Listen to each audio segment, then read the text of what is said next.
Hello and welcome. My name's Peter. I'm the solo developer behind Growlery Games, and Growlery just turned 1 year old. It's been 1 full year since I went full time, began my studio, and started working on my first game, Risk and Riches. So let's talk about the 5 biggest lessons that I've learned, my takeaway, and how I can improve, and possibly so can you. If you've ever watched a recap video like this before, this first one is gonna sound familiar. It's scope. I overscoped my game by, I would say, about 5 months or so. When I first set out to make Risk and Riches, I was hoping to finish it in 9 months and then release in about a year. And as someone with a little bit of a production and project management background, I got to kick myself for that, for going over the timeline. I was hoping to release in January when I first sat down and was writing out the design for the game, and now I'm going to be releasing in March, which isn't too bad, but it's a problem if that behavior continues. So there are 3 things that really threw a wrench in the scope, and the first one is just you don't know what you don't know, and for me that's art. I don't have really an art background at all, and I severely underestimated how much time it was going to take me to do a lot of the activities. And it's just a 2D game, so for me it's just sprites and animations, but I'd give myself a week or two, and it'd take me a month or two. Now on the other side, right, programming, I'd give myself a few days or a week to do something, and I'd knock it out in a day or an afternoon. And as long as I'm not giving myself too much buffer, that's not a problem, right? It helps compensate, and on the occasion where something does take me the full time, or maybe takes me a little bit longer than I anticipated, it all kind of balances out. But you got to be careful about padding too much as well. But art was definitely a big issue for me. But now I have more experience, I have a little bit more skill, so things should go not only a little smoother, but I have a better idea of how long things will really take me. And so hopefully in the next game, I'll be more accurate with that. The other thing I neglected to do was to include all of the supporting activities in my development plan.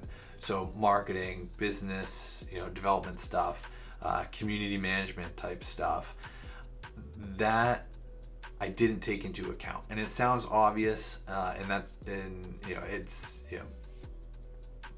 big mistake on my part.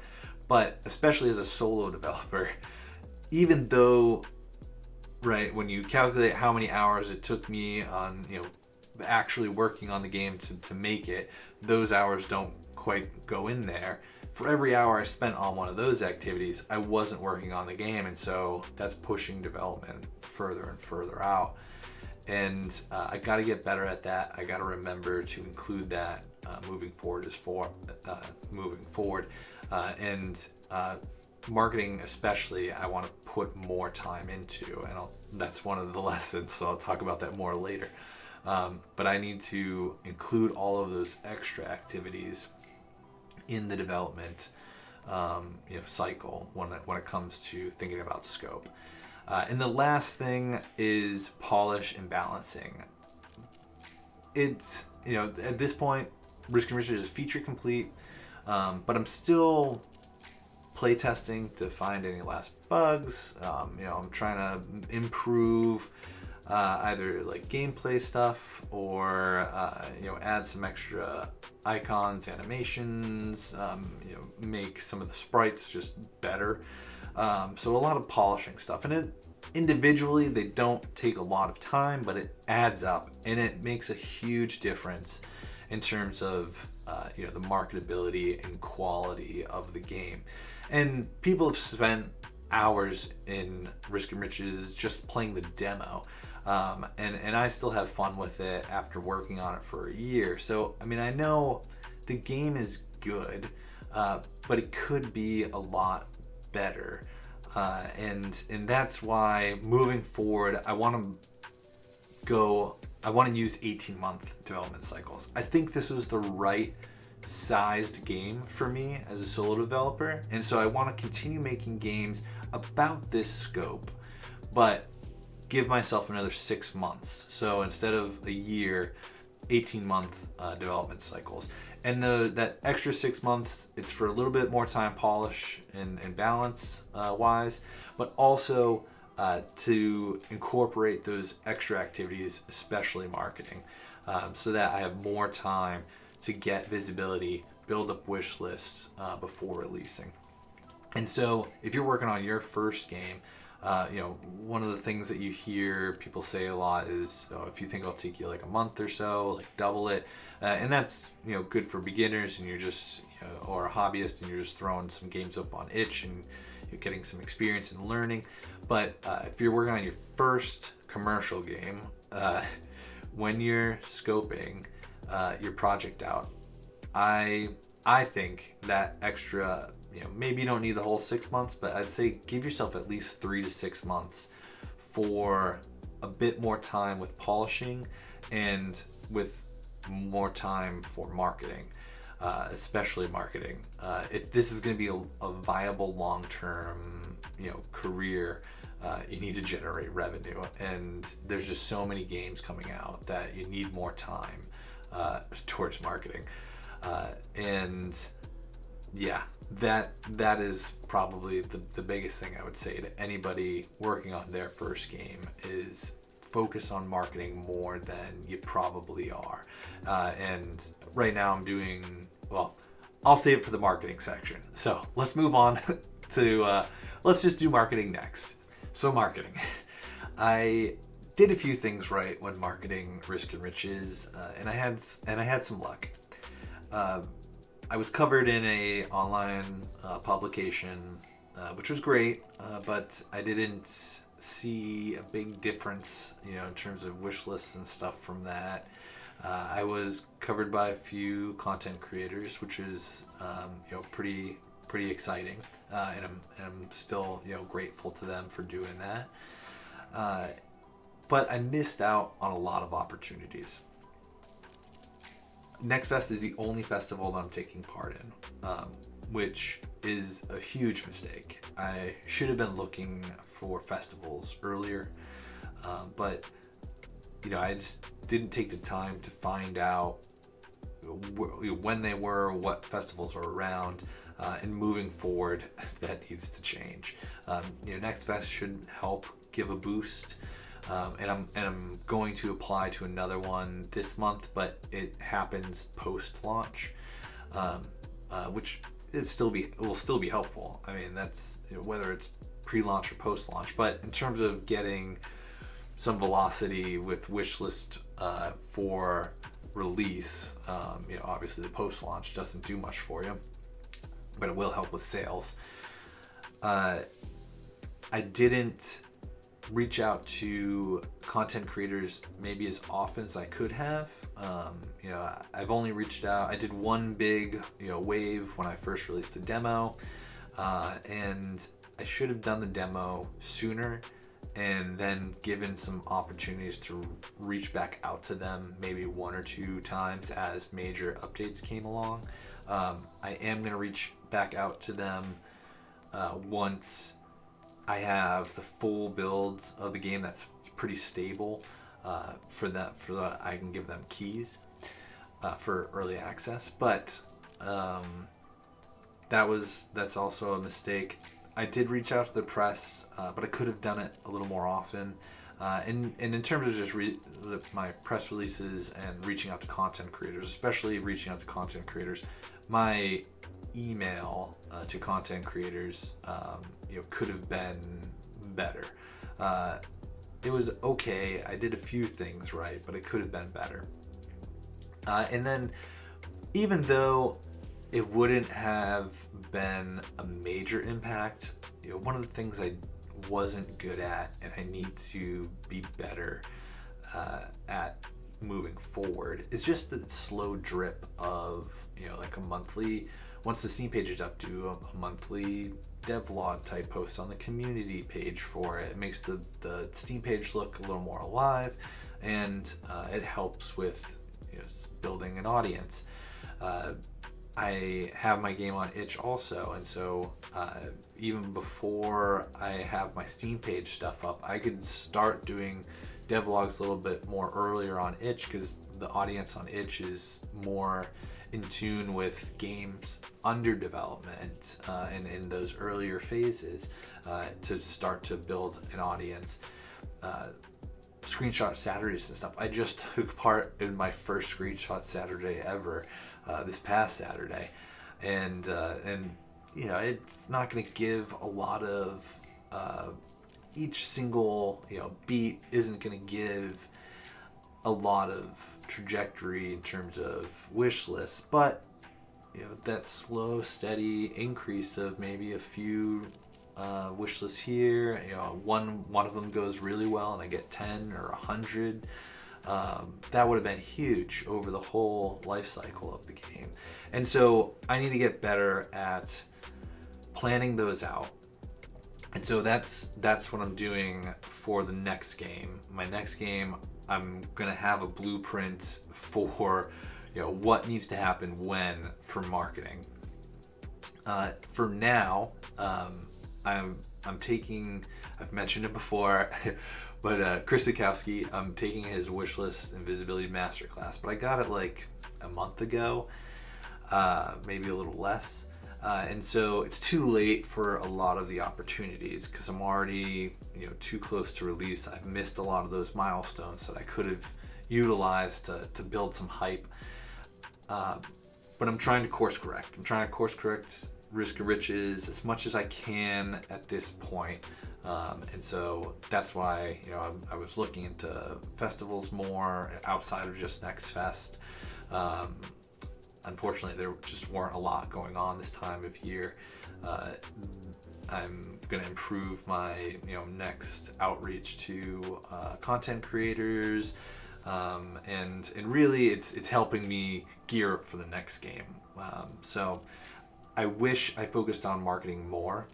I wish I planned it into the whole development cycle, and so that I'm doing press releases and stuff in conjunction with different milestones and taking advantage of all those things that I could.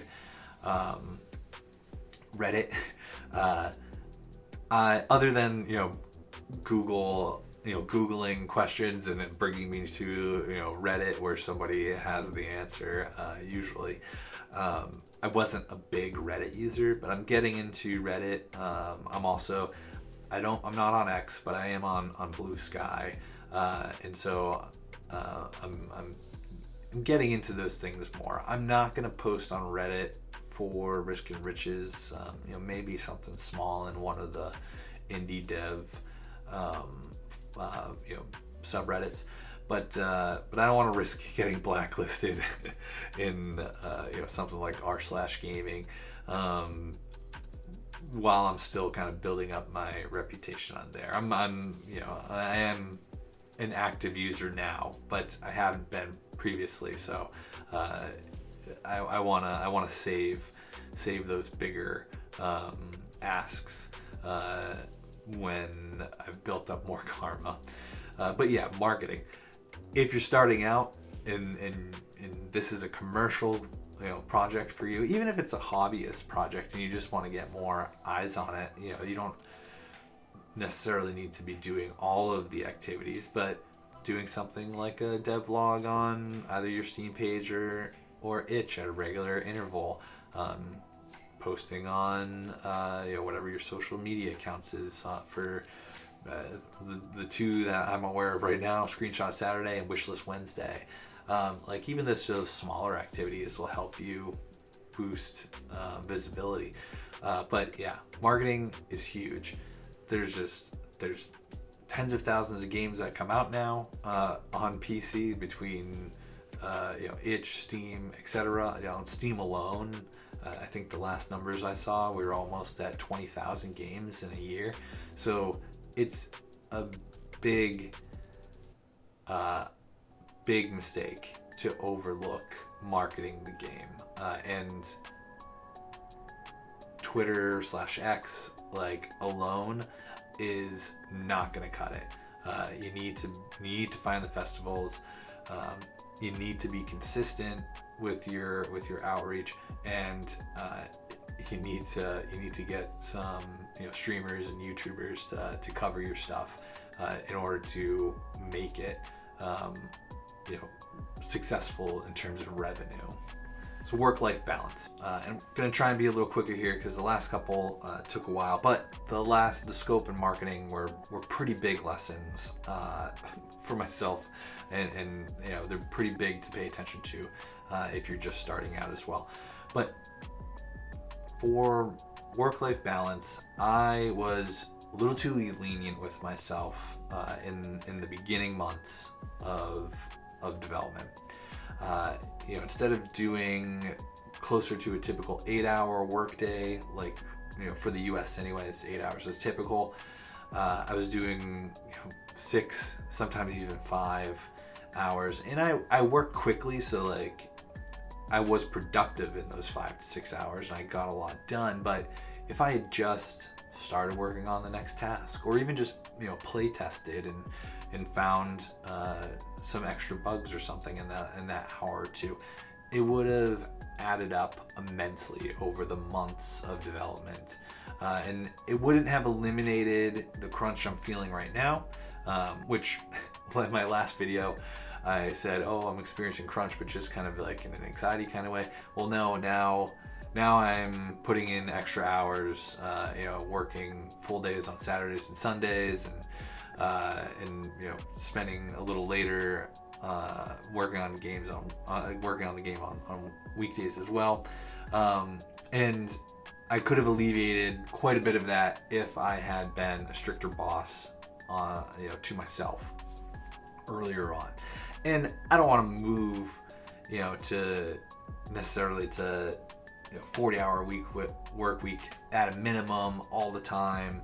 I want to have a healthy work-life balance for myself, and so one of the nice things about being a solo developer is ironing out some of these things and taking these lessons, so that when I do hopefully have employees in the future and Growlery Games turns into a small team, we can be productive, but also have a healthy personal life outside of work. And so I'm learning some of that lesson right now, and part of that is not slacking off too much. And I wasn't slacking off, I want to be clear. I was productive in those hours that I would cut out a little early on game dev. I'd work out, I'd do the dishes. I don't have a dishwasher, so I spend like an hour a day almost doing dishes sometimes, and other things around the house. But if I had just spent an extra 2 hours or so a day, that would have added up and been immense long term. And between that and moving to 18-month development cycles, I think I can get crunch to almost be non-existent, hopefully non-existent. That's the goal. But I think that those two changes will make a huge difference going forward. And so I want to get closer to the 8-hour typical, US workday for weekdays. But maybe, Mondays, some lighter tasks because I'm just kind of getting back into it after hopefully enjoying my weekend. And maybe Friday's the day where if I cut out 2 or 3 hours early, fine. Once a week is fine. So if you're working on your game, I would put in a full day also. Be careful about being a little too generous with yourself. And if you're just a hobbyist or doing it part-time, hold to that. No 0 days or the 5-minute minimum, whatever it's called, where you sit down for at least 5 minutes a day and get something done. So you're being consistent with progress. And for most of us, at least with my mindset, once you sit down and start working on something, you're probably going to see it through, if it's a smaller task, or at least hit a point at which you feel good, that it's a good stopping point. But the consistency is the point, that you're always moving forward. Full-time folks like myself, it's a business and you got to treat it like one. And I definitely should have been harder on myself in the beginning, and I'm paying for it now. The fourth lesson is YouTube. I started this channel in May of 2024. So I haven't quite hit a year yet. When I hit a year, I'll have a little bit of a mini look back thing probably for YouTube. Just, what I've learned, what's worked, which didn't really seem to make a difference, things like that. But in terms of how it has impacted development, YouTube and content creation just takes a little bit more time than I was anticipating. And I don't even, as you can tell, I don't heavily edit my videos or anything like that. So for me, it doesn't take too long compared to others. Usually it takes me, maybe a day, like one full day and a half sometimes, to make my videos at this point. In the beginning, it was like 2 full days to make the videos. I do need to make them a little better quality. I know that, but YouTube was never, a major thing for me. This is just a way to kind of document what's going on, maybe have some other folks follow along on the journey, and to engage with anybody who is, really into following Growlery games and, or one of my games. So it's about community engagement and giving a little bit of a behind the scenes, view. I didn't really see, being a YouTube partner or something as, it'd be nice, but it wasn't, a goal for the studio, because the income from it just, it's not enough. I'd rather just be focusing on the games. But I do think that there's, value in it for me to do these, and there's value for, folks out there that are interested in the behind the scenes look, or that are starting out with their own studios or game development journey. Anyways, that being said, it takes longer than I anticipated to do these. I know that I do need to put a bit more planning in them. Sometimes I have an idea of what I want to do, a month or two out. But a lot of times it's a little ad hoc. It's, what I'm working on at the time, or what milestones I've just hit. I want to get better at, scheduling out what I'm going to cover when. I do sit down and make a script beforehand. In the beginning, I did a line by line script. Now it's more bullet points and what I'm going to hit, but I have a tendency to ramble. So yeah, I need to get better. I've made it a point, and I want to continue to be more authentic, and transparent and honest than maybe some other channels are. The channels I like to watch are things like Bite Me Games and Lost Relic and Orange Pixel, and they're a little more open and honest, I think, than some other channels. And so that's what I want to be like, and I feel like for the most part I have accomplished that. But I'm also learning there does need to be a bit of showmanship. When to enunciate things a bit more, bring a little higher energy than I typically would if you were to meet me in person, and to speak faster than I normally would, which I am right now. I'm listening to myself speak, but I know from watching back a couple other segments on this video, I didn't accomplish that.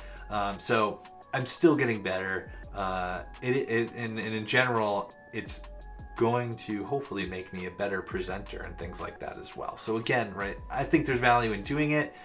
Not necessarily for marketing, although that's part of why I started it, but that's not. It's not really paying off that way.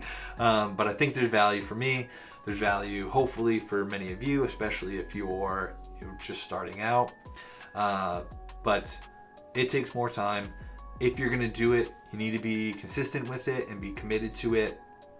I want to put more effort in. You should put a little more effort in than I'm currently doing.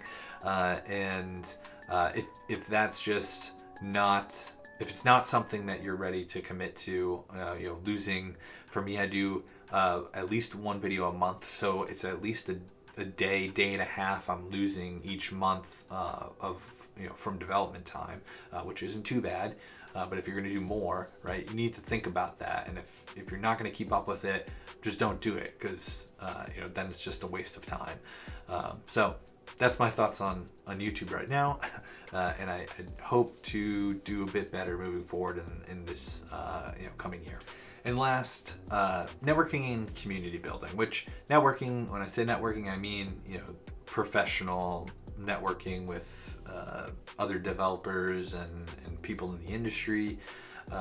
When I say community building, it's more your audience and hopefully a small fan base. I'm very much an introvert. I'm not particularly talkative if we were to meet in person.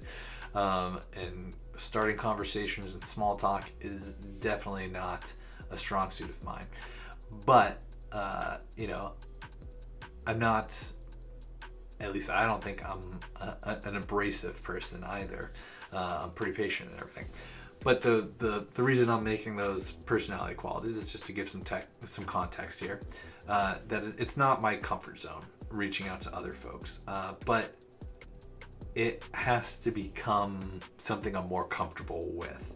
As a sole developer, I spend most of my day alone, and I'm not like on the verge of a mental health break or anything like that. Not to belittle mental health, but I'm not, at least I don't believe I'm depressed or anything like that. But I am, after like a year of working on this game, starting to crave more of sense of community and be able to talk to other indie developers in my area and around the world, with online forums. But I favor folks that are a little closer to home, and the reason of that is just there's some practical reasons.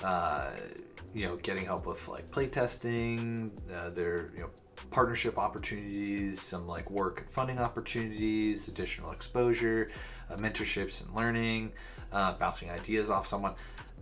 So there are plenty of practical reasons for it, but also from like a social and mental health aspect as well. Just being able to talk to people that are going through similar experiences or have gone through similar experiences, because most of the people around me don't know anything about game development. So conversations with them only go so far. And even my friends who are in the industry, they work for other companies and don't necessarily see all of the aspects of what being an indie or a solo developer is. So I want to find some folks to develop relationships with, where I can get more of that interaction in my life. The other aspect of it, community building, and this sort of goes back to marketing, but I didn't do community updates on Steam as often as I should have, or regular intervals, at least once a month. On Itch, I could have been doing them on Itch, and I haven't been doing it there. I just kind of started a blog section on my website as well, but it's really just cross-posting between all three of those, kind of more or less the same stuff.